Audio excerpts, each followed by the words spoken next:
Hola chicos, ¿cómo están? Hoy nos encontramos en una nueva clase virtual del PRE. Hoy seguimos con el módulo 2, pero pasamos de tema, saltamos de la percepción a la creatividad con el toque de historia que yo ya les había comentado que iba a agregar hasta el momento en todas las clases. Bueno, vamos con el tema de creatividad. ¿Qué es ser creativo? La creatividad es la capacidad de, como sugiere la palabra, de crear y producir cosas nuevas y valiosas. Es la capacidad de un cerebro para llegar a conclusiones nuevas y resolver problemas de una forma original. Esta resolución de problemas puede partir de cualquier disciplina y ya de por sí resolver un problema, encontrar la solución a una problemática cualquiera sea, o sea, no significa que creativo tiene que ser una cosa loca, súper extraña, bizarra, sacada, no, o sea, resolviendo un problema serio y a lo cual se necesita realmente una solución urgente es también parte de la creatividad. O sea, yo creo que eh, frente a la dificultad y frente a los cambios es donde las personas tienden a encontrar la creatividad y tienden a, al encontrar esa solución de problemas, ser creativos, o sea, poder sacar a relucir la habilidad de creatividad frente a la dificultad. Es un proceso que se desarrolla en el tiempo y que se caracteriza por ser originales. Yo acá voy a pasar a mostrarles una serie de ejemplos, que son ejemplos un poco visuales, no tan de lo que quería mostrarles dentro de lo que es esa creatividad no tan gráfica, pero bueno, son buenos ejemplos para mostrar lo que sería la creatividad. En este caso, bueno, es hasta gracioso, la mancha amarilla que pudo haber sido de cualquier otra cosa, como probablemente eso es una edición, una post-edición en la computadora, le dio un significado completamente diferente. Eso es encontrar la creatividad en algo que quizás otra persona veía simplemente una mancha. Bien, vamos a otro ejemplo. También, de vuelta, estos serían artistas callejeros, por darle un nombre. Ahí cualquier persona que pasaba por esa vereda pudo haber pensado que eran pasto creciendo en la vereda y nada más, pero se trata también de tener esa visión, volviendo un poco al tema de la percepción. Esta persona que hizo esto percibió y encontró algo completamente diferente. Y si ustedes se proponen el desafío de ver cosas diferentes, el ejercicio de encontrar o sea, del ejercicio de la creatividad, de poder encontrar y percibir esa otra realidad, que por ejemplo este artista acá la vio, es una realidad diferente, es una forma de ver las cosas, van a estar ejercitando, como les digo, la creatividad desde un punto de vista gráfico, pero bueno, es una de las formas en las que me gustaría demostrarles o ejemplificarles un poco lo que es la creatividad.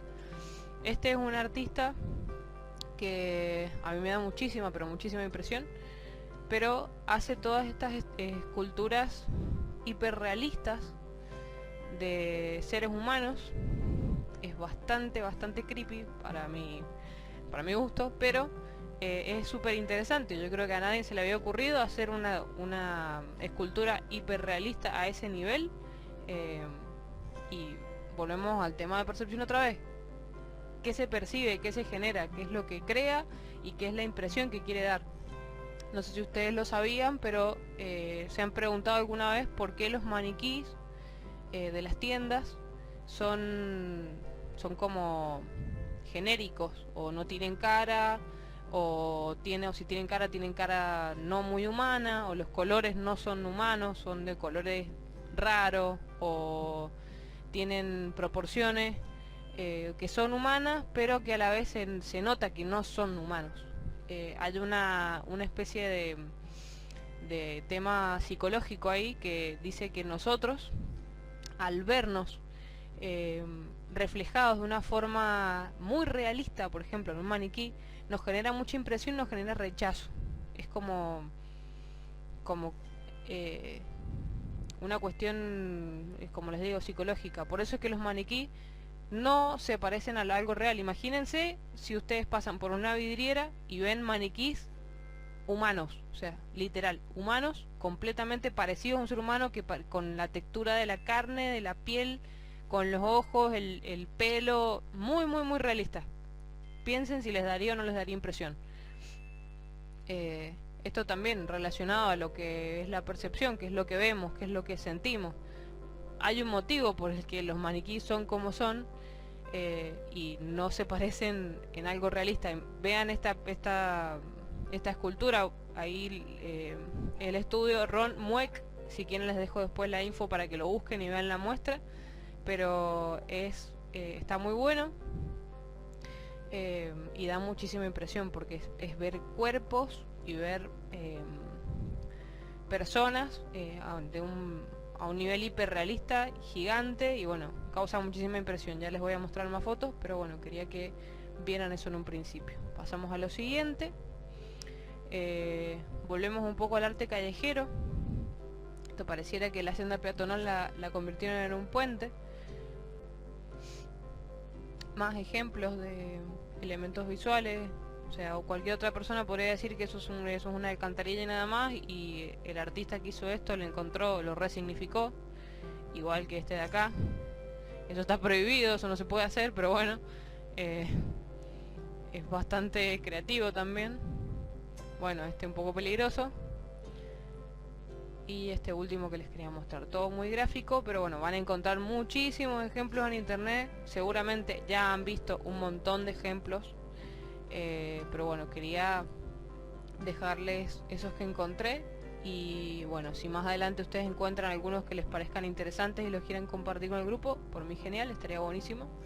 Así que bueno, ahora pasamos al tema de arte, como les había dicho, tratando de mezclarlo un poco con la otra parte que ven en el pre, para que también la parte de historia sea un poco más dinámica y no se aburran tanto para el que no le gusta mucho historia. Y bueno, voy a tratar de hacerlo lo más divertido posible. He intentado ponerle mucho gráfico para que sea entendible. Todo lo que van a ver a continuación está en la guía que es la guía que les ha dado el instituto, y bueno, cualquier duda me pueden consultar, como ya saben, y lo hablamos durante la clase. Bien, lo que vamos a ver ahora es la cultura y arte romano, que le precede a la cultura y arte griega, que es lo primero que vimos. Los romanos nacieron de una herencia de la cultura griega y etrusca, pero a su vez los romanos fueron un poco originales, o sea, tomaron estas vivencias y esta cultura que los precedió y generaron su estilo propio. Ejemplo de esta originalidad fue el arte y la arquitectura, que han perdurado durante el tiempo y que lo podemos ver al día de hoy.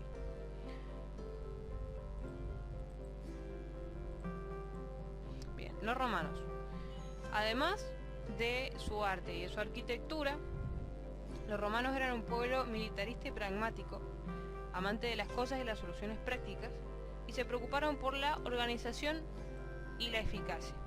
Su vocación universalista se evidenció en el deseo de dominación política y económica sobre otros pueblos. Esto les otorgó la posibilidad de constituir el imperio más grande de la época, a partir de la incorporación de una serie de regiones con diferencias culturales.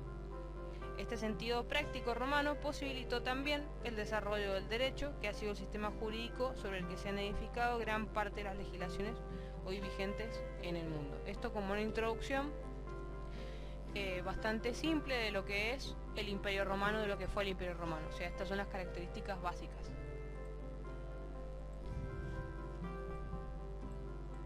Ahora vamos un poco de historia. La ciudad de Roma fue fundada en 753 a.C., según narra la leyenda de Rómulo y Remo.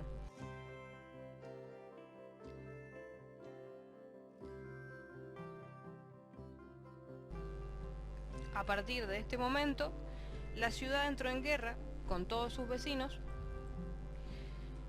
iniciándose así un proceso de expansión territorial, que pronto convirtió a Roma en el principal estado de la península italiana. La riqueza de las conquistas produjeron un alimento de afán de poder de las élites romanas y la dinámica militarista y expansionista. Esto desembocó en la abolición de la república como forma de organización política y propició la proclamación del imperio como una nueva forma de gobierno. Sin embargo, esta forma de organización no fue sinónimo de uniformidad cultural. Pragmático y diverso, el imperio toleró e integró la diversidad de creencias y prácticas mientras éstas no impugnaran su poder político.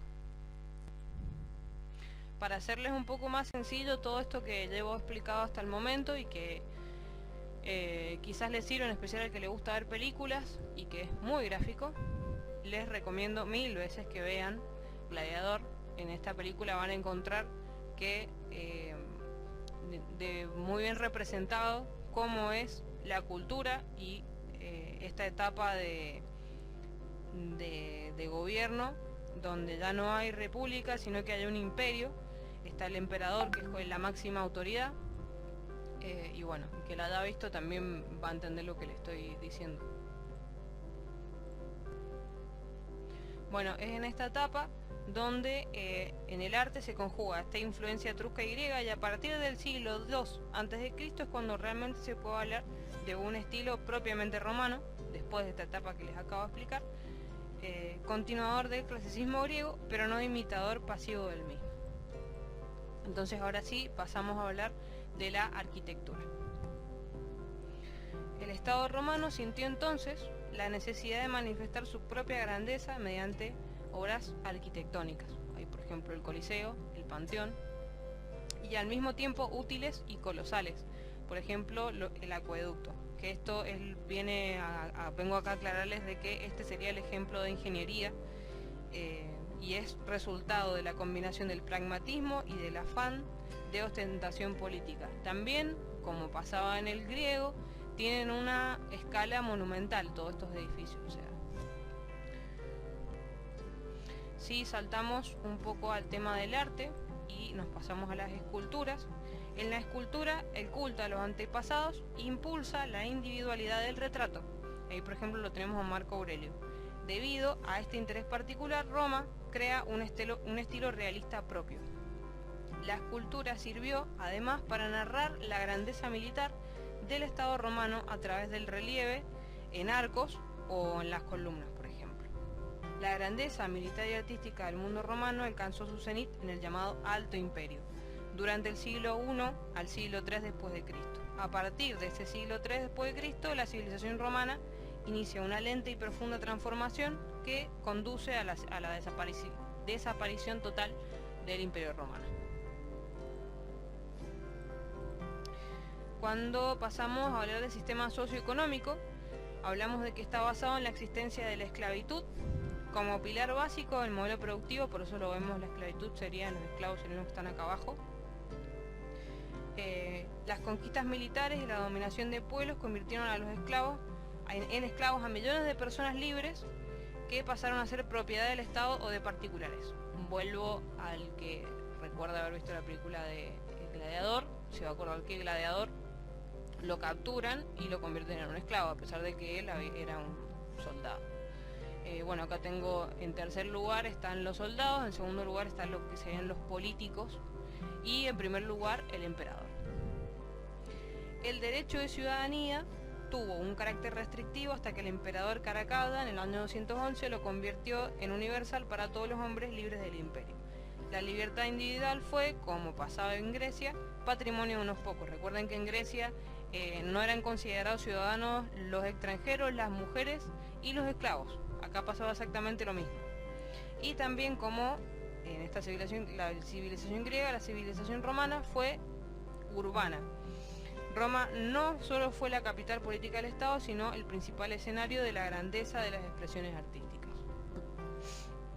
Bueno, si pasamos un poco al ámbito dentro de la cultura, lo religioso, los dioses eran los mismos que los griegos, aunque con distintos nombres. Por ejemplo, Zeus era Júpiter, o Venus era Afrodita. La religiosidad apenas difería de la griega en el culto reverencial que los romanos sentían por sus antepasados. Pero hay una particularidad. En la época imperial, acá lo tenemos al emperador, el culto al emperador es significado de que se transforma en Dios después de su muerte, y esto es una especie de religión de Estado. Este modelo de religiosidad política mantiene la cohesión de un imperio atravesado por multitud de expresiones y devociones religiosas. Este aspecto generó conflicto con el cristianismo, aunque al cristianismo eventualmente empezó siendo perseguido, terminó convirtiéndose en religión oficial del Estado a partir del emperador Constantino del año 313, poniendo fin a siglos de paganismo e iniciando una nueva etapa en la historia. Y ahora sí, vamos a saltar a un poco más la arquitectura romana, después de toda la introducción histórica que hice de la cultura romana. Vamos con un edificio que es de lo más representativo, que es el Panteón. Panteón, ¿qué significa? Pan viene de la palabra todos, y teón de teo, que significa dioses. Hay que aclarar que toda esta arquitectura que viene con los romanos llegó a ser muy grande gracias a una expansión y a un territorialismo que tenían los romanos, y esa expansión, gracias a la ingeniería que tenían, los arcos de triunfo, las columnas conmemorativas, las termas, los foros, las basílicas, tenían una serie de arquitecturas que eran muy dominantes y que transformaron, que eran parte de ese imperio, eran significado de esa cultura, significado de ese imperio. Esa arquitectura pública fue incrementando en cuanto a la monumentalidad, como les dije recién, desde la monarquía hasta el imperio, o sea que fue haciéndose cada vez más grande. O sea, si ellos veían al emperador como un dios, o sea, como un dios monumental, o sea, y esto se reflejaba directamente en la arquitectura. Esta arquitectura se caracteriza por, a diferencia de los griegos, en el desarrollo del espacio interior. Los griegos desarrollaron los templos, o sea, como algo monumental, el templo que fue el que les mostré, el Partenón, pero no tenía un desarrollo interior, no tenía un diseño interior. En cambio, los romanos se caracterizaron realmente por tomar esta influencia griega que tenían del pasado y desarrollar un espacio interior en los edificios, o sea, una ampliación del espacio y haciéndolo habitable y funcional, que esto es un concepto completamente nuevo. Este desarrollo se logra a partir de esa incorporación y uso del arco, la bóveda y la cúpula, los que posibilitaron, junto con las nuevas técnicas como argamasa o cemento, o sea que esto era algo nuevo que también implementaron dentro de la materialidad y de la construcción, y esto proporciona la creación de espacios amplios internos. Las columnas en muchos casos no tenían función de sostén, pero permanecieron como elementos decorativos y a menudo estaban empotradas en muros o en pilastras. Eso también fue un concepto nuevo. Cabe aclarar que el Panteón, si se ha mantenido en pie, como se ha mantenido en pie hasta el día de hoy, es gracias a esa monumentalidad y a ese sobredimensionado de la estructura que ha hecho que sea tan durable. Bueno, acá tenemos una imagen del Panteón. Fue la obra más importante y emblemática del imperio, construida por el emperador Adriano entre los años 118 y 128, sobre otro pequeño panteón que estaba ya construido en el año 27 a.C. por mandato de Agripa. Estaba dedicado, como su nombre lo indica, a todos, como lo expliqué recién, los dioses. Ahora voy a pasar a explicarles un poco cómo era la planta. Acá tenemos una planta. Todo lo que ven remarcado en negro oscuro sería como el corte de la estructura. Y todo lo que ven en blanco sería como la formación de esos nichos y de esos espacios internos que se generan con la construcción. El gran recinto central, que esto que ven acá, es de forma cilíndrica y está cubierto por una inmensa cúpula hemisférica que se encuentra precedida por un pórtico, que es este que se ven acá, que sería el ingreso, que es este de acá, con una grandiosa, bueno, están las columnas corintias en el ingreso, que con los corintios ya lo conocimos con la arquitectura griega, y en el interior, que es lo que les hablaba recién, que de este diseño interior que plantean los griegos, se genera una grandiosa tensión espacial debido a la exactitud de proporciones, ya que la altura de la construcción, que son aproximadamente 43 metros, es igual al diámetro de la cúpula. Ahí les voy a pasar a mostrar otro gráfico donde se explica un poco mejor. Pero hay que tener en cuenta también que toda esta grandiosidad que arrastraron los romanos en realidad viene de un aprendizaje previo. No sé si se acuerdan de que hablamos que los griegos eran matemáticos y tenían mucho conocimiento sobre esto, por ejemplo Pitágoras, y todo este conocimiento sobre la geometría, sobre las matemáticas, influyó muchísimo en los griegos para poder generar estos espacios. Digamos que fue una evolución.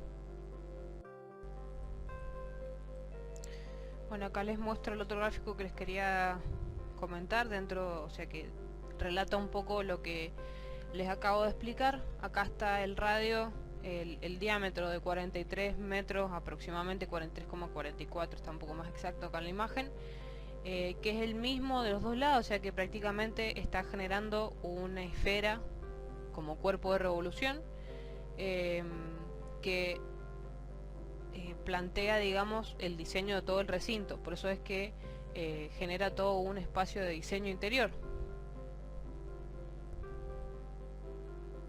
Acá se los muestra una imagen, así se vería en el interior. Esto que vemos acá, ese ojo de luz, se llama óculo. Un dato curioso es que por esa ventana ahí no hay vidrio, no hay nada. Es simplemente un hueco, y en ese hueco no entra, cuando llueve o cuando hay viento, no entra absolutamente nada por ahí. Es uno de los misterios de cómo fue que lo construyeron. Todos estos dibujitos cuadrados que vemos alrededor, que lo forman, se llaman casetones, y están diseñados para como una especie de tratamiento de luz. Digamos que es como que distribuyen o ayudan a la distribución de la luz. Y estas cositas que vemos acá abajo son los llamados nichos, que hay 7 nichos. 8, digo 8 porque hay uno que el octavo se cuenta como la entrada, así que son 7 en realidad, que simbolizaría a todos los dioses. Y bueno, finalmente acá hay una imagen un poco más acercada de cómo entra la luz por el óculo del panteón. Bueno, y como un extra para poder cerrar un poquito el tema, les traigo de recomendación, que esto tendría que habérselos recomendado en la clase anterior, la película de Troya, con Brad Pitt. Esta peli digamos que representa muy bien el último periodo de los griegos. Es la historia del famoso caballito de Troya. Es un poco larga, pero está muy buena. Para el que no la ha visto, véala, porque tiene, o sea, a mí me gusta aprender la arquitectura con películas y la historia con películas. Así que bueno, para el que también le guste y le guste ver películas, recomendadísimo ver Troya. Para la clase anterior que vimos Grecia, y bueno, poniéndonos al día, la clase de hoy, la recomendada es Gladiador. Bueno, en Gladiador podemos ver el periodo del imperio, el periodo de imperio de Roma. Se ve claramente todo lo que les expliqué hoy. Para el que la haya visto me va a entender. Yo la he visto un montón de veces más, la voy a volver a ver a la peli, me encanta. Y bueno, como les digo, remarco eso, que está muy bien expresada la cultura del Imperio Romano. Y adelantándome un poco a lo que se viene, mi recomendación es Ángeles y Demonios. O sea, todas estas películas se desarrollan prácticamente casi que en el mismo territorio, Italia. Bueno, y en Ángeles y Demonios, para el que no la ha visto, hace prácticamente un recorrido por toda la historia de Italia. Pasa por un montón de iglesias, monumentos, estatuas, y bueno, está muy buena también. Y bueno, súper recomendadísima. Bueno, espero que les haya parecido bueno hasta ahora la clase. Dedo pulgar para arriba. Y bueno, vamos a continuar con un tutorial de dibujo que se los voy a dejar a continuación.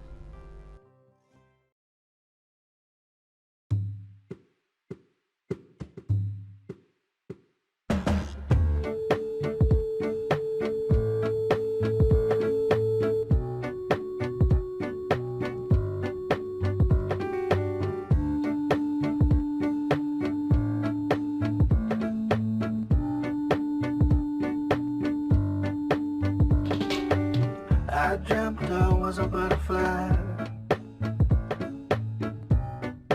dreaming I was me. I flew up to the mirror, but there was nothing that I seen.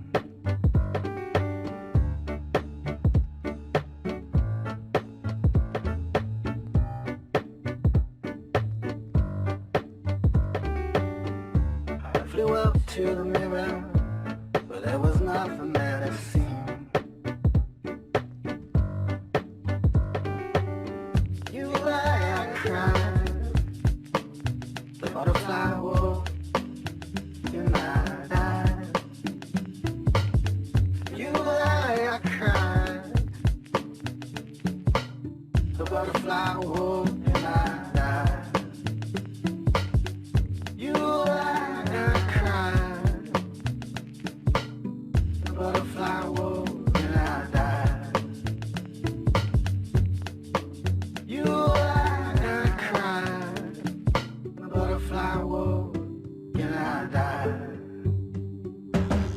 I dreamt I went to heaven, picked a strange and beautiful rose. When I woke, I had a rose in my hand.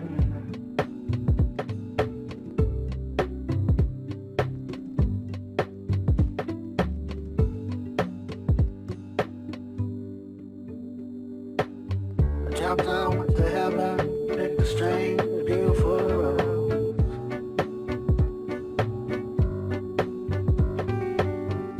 When I woke, I had a rose in my hand. When I woke, I had roses in my hand. You lie, I cried, the butterfly woke, and I died. You lie, I cried, the butterfly woke, and I died. You lie, I cried, the butterfly woke, and I died. You lie, I cried, the butterfly woke, and I died.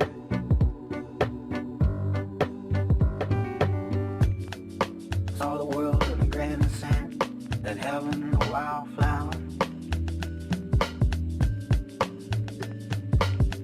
I held infinity in the palm of my hand, and eternity in an hour.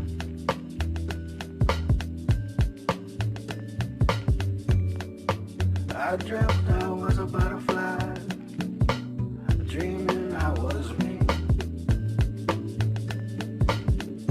I flew up to